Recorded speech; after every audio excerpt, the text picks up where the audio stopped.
የአምላክን ባህሪ እየካድክ እኮ ነው። አሁን አንተ እኮ እንደውም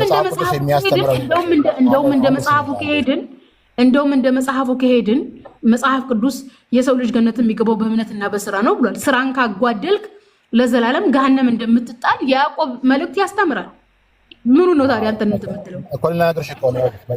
ኢየሱስ ክርስቶስ ከመምጣቱ በፊት እግዚአብሔር በነቢያቱ በኩል በሙሴ በኩል በነቢያቱ በኩል ሕግን ሰጥቷል። በሕጉ መሰረት ሰው ሕጉን ከጠበቀና ከሰራ መንግስተ ሰማያት እንደሚገባ ጻድቅ ሆኖ እንደሚቆጠር መጽሐፍ ቅዱስ ያስተምረናል። አሁን ሕጉ መልካም ነው፣ ምንም ችግር የለም። ስራ መስራት መልካም ነው። ነገር ግን ስራ መስራት አንችልም ነው ጥያቄው። ማድረግ አንችልም። ካላደረገን ደግሞ ሕጉ ወይ ደግሞ ስራ ኳሊፋይ አያደርገንም ወደ እግዚአብሔር መንግስት ለመግባት ነው ጥያቄያችን። እኛ ገባሽ? ኦርቶዶክስም እኮ ታስተምረው እሱን ነው። ማንኛውም ሰው በምድር ላይ ያለ እምነት የሚያስተምረው። እሺ ታዲያ አንተ ወደ እግዚአብሔር መንግስት ለመግባት ኳሊፋይ የሚያደርግህ ምንድን ነው? አይ እሱ ነው ጥሩ ጥያቄ ነው ጠየቅሽ። ይኸውልሽ አሁን በራሳችን መስራት ስለማንችል፣ ሕጉን መጠበቅ ስለማንችል፣ መልካም ነገር ማድረግ ስለማንችል በሕጉ ምክንያት የተፈረደብን ሰዎች ስለሆነን የሞትን ሰዎች ጥላ ስለሚገባን በነገር ይሄን ሁሉ ወሬ ስታወራ አንድ እንኳን ጥቅስ አልጠቀስክም። ዝም ብለህ ነው እያወራህ ያለው። ቀጥል፣ ጨርሰው። ኦኬ ሮሜን በሙሉ ብታነቢው ስለ ሕግና ስለ ፍርድ ይናገራል። ሮሜ መጽሐፍ ቅዱስን ብታነቢው እና ገላትያን ብታነቢው ኤፌሶንን ብታነቢያቸው እንደዛ ይናገራል። ጨርስ። ኡስታዝ ካለ ግባ። ይቅርታ ቅድም ልብ ስላላልኩ ነው። ኡስታዝ ግባ አንድ ጊዜ።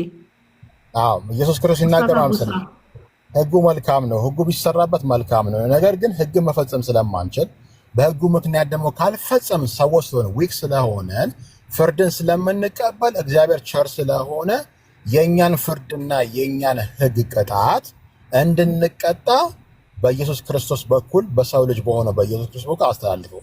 ስለዚህ የእሱን ጽድቅ ወደ እኛ የእኛን እርግማን ወደ እሱ ወሰደው ብለን ነው ምናምን መጽሐፍ ቅዱስ አነጋገር። ስለዚህ አሁን ምንድነው ፖይንቱ?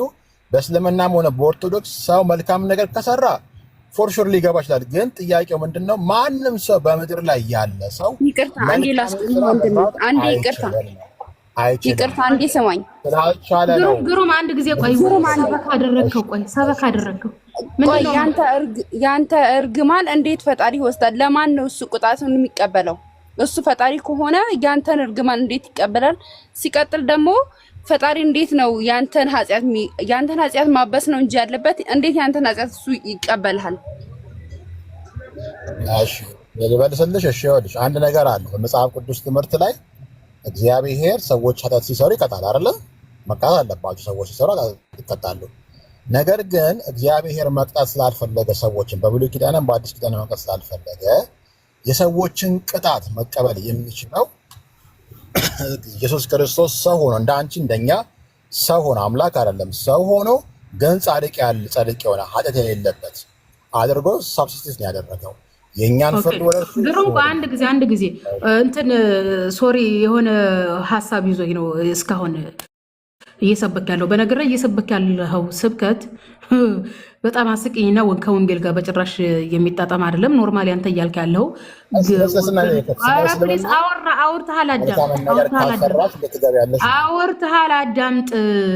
አውርተሃል አዳምጥ። እንዴ መስበክ ፈለገ እኮ እኔ ኖርማሊ እንትን ብዬ ነው ስታወራ ራሱ የነበረው ማለት ነው።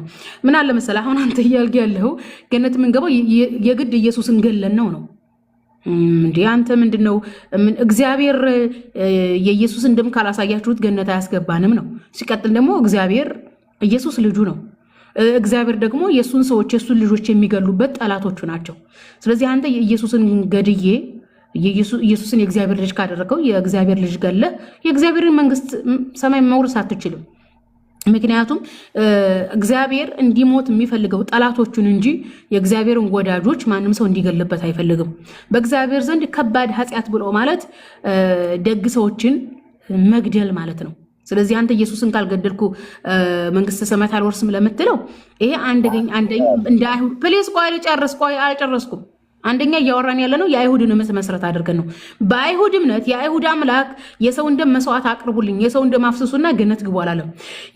የአይሁድ አምላክ ጻድቅ ሰው ጽድቁ በላዩ ላይ ነው፣ ኃጢአተኛ ኃጢአቱን በላዩ ላይ ነው የሚለው። ደግሞ ልጅ አባት ባጠፋው ልጅ አይቀጣም ነው የሚለው። ኦኬ አንደኛ እናንተ እያወራችሁ ያላችሁት የግሪክ ፍልስፍና ነው። አንዱ ያጠፋል ሌላው ይቀጣል። ኢቭን ሃይማኖታዊ ተሳትፎ የለባችሁም እኮ። አዳም አጠፋ ኢየሱስ ሞተ ነው። ስለዚህ አንድ ሃይማኖት አንድ ሰው ጽድቅና ኃጢአት ለማድረግ ራሱ ባለቤቱ ነው ጽድቅንም ኃጢአትን ማድረግ ያለበት። እናንተ ጋር ኃጢአቱን የሰራው አዳም ነው፣ ጽድቁን የሰራው ማን ነው? ኢየሱስ ነው። በቃ በሁለት ሰዎች ብቻ የተተወነ ነው። ስለዚህ አንድ ሃይማኖት ወይም አንድ ሰው የጽድቅም ተዋናይ መሆን አለበት፣ የኃጢአትም ተዋናይ መሆን አለበት። እናንተ ላልሰራችሁት ኃጢአት ላልተካፈላችሁት ኃጢአት ኢየሱስን ነው መስዋዕት ያቀረባችሁት። ለዛም ደግሞ የአይሁድ አምላክ በዘፍጥረት 9:6 ላይ ምንድን ነው ያለው? የሰውን ደም የሚያፈስ ደሙ ይፍሰስ፣ የሰው ልጅ በእግዚአብሔር አምሳል ተሰርቷልና ይላል። ስለዚህ የእግዚአብሔር አምሳል የሆነውን ሰው ገለህ የእግዚአብሔርን መንግስት እወርሳለሁ ብሎ ማለት በጣም ከባድ ነው። ለዘላለም ገሃነም ነው የሚያስገባ። ምክንያቱም የሰው ልጅ ለመስዋዕት አይቀርብም። ሰዎች አረማውያኖች ነበሩ፣ ጣዖት አምላኪዎች ነበሩ፣ ልጆቻቸውን ለመስዋዕት የሚያቀርቡት። አይሁዶች ግን ልጆቻቸውን ጻድቅ እግዚአብሔር የሚወዳቸውን ሰዎች ለመስዋዕት አቅርበው አያውቁም። በጣም የተጠላና ርኩሰት ነው። ስለዚህ አንድ ሰው የሚድነው በእምነትና በስራ እንጂ አንተ እንዳልከው የኢየሱስን ደም ኢየሱስን በመግደል ያኔ ኢየሱስ መሞት አለበት። አስበዋል። ኢየሱስ መሞት አለበት። ኢየሱስ መሞት አለበት የሚባል ይሄ ሰይጣናዊ አስተሳሰብ ነው። ምክንያቱም ኢቭን ኢየሱስን መግደል የሚፈልገው ማን ነው? ሰይጣን ስለሆነ ማለት ነው። ስለዚህ የሰው ልጅ የሚድነው በእምነትና በስራ ነው ብለው ነው ያስተማሩት። እኔ በእሱ አልከራከረሽም፣ በኢየሱስ ምናምን እሱ ስለማታምኝ አልከራከረሽም። ግን ስለማታምኝ አይደለም፣ ይኸውልህ ስለማታምኝ አይደለም። መጽሐፉ የሚያስተምረው ይሄንን ነው። በእግዚአብሔር ዘንድ በጣም የተጠላ ኃጢአት ብለው ማለት የእግዚአብሔርን ወዳጆች መግደል ነው። ኢየሱስ የእግዚአብሔር ወዳጅ ነበረ።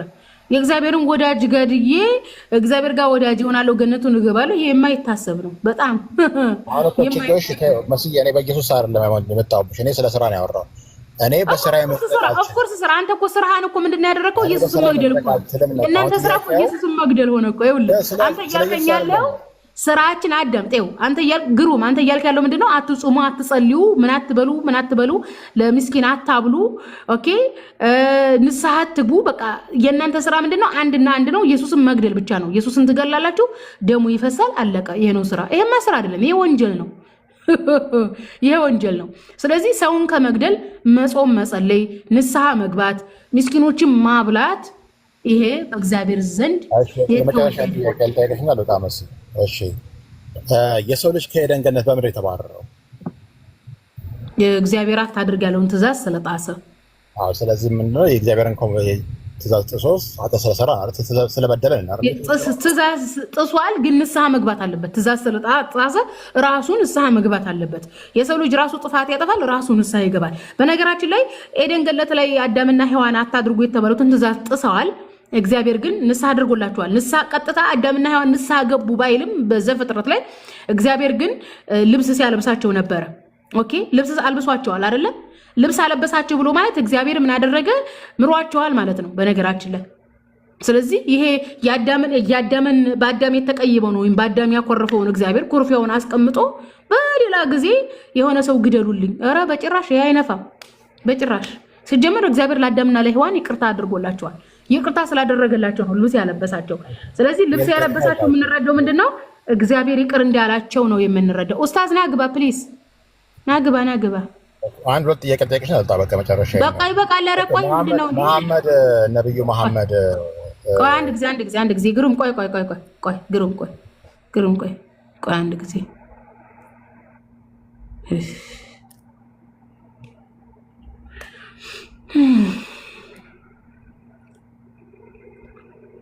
ኦኬ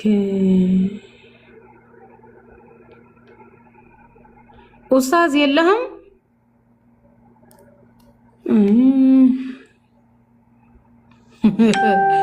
ወንጌል ማለት አትችልም ዳዊት አየው። ወንጌል ማለት አትችልም። የኦርቶዶክስ መንጋ መመኪያው እፎይ ሴጋ ሆነ። አንተ አይደብርህም?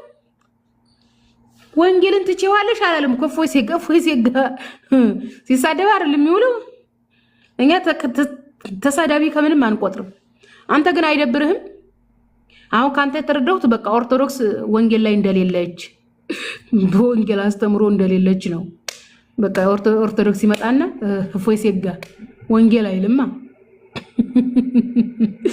ወይ ጉድ በሉ ያ ጀማ የነበረን ቆይታ እስከዚህ ድረስ ነበረ ደህና አደሩ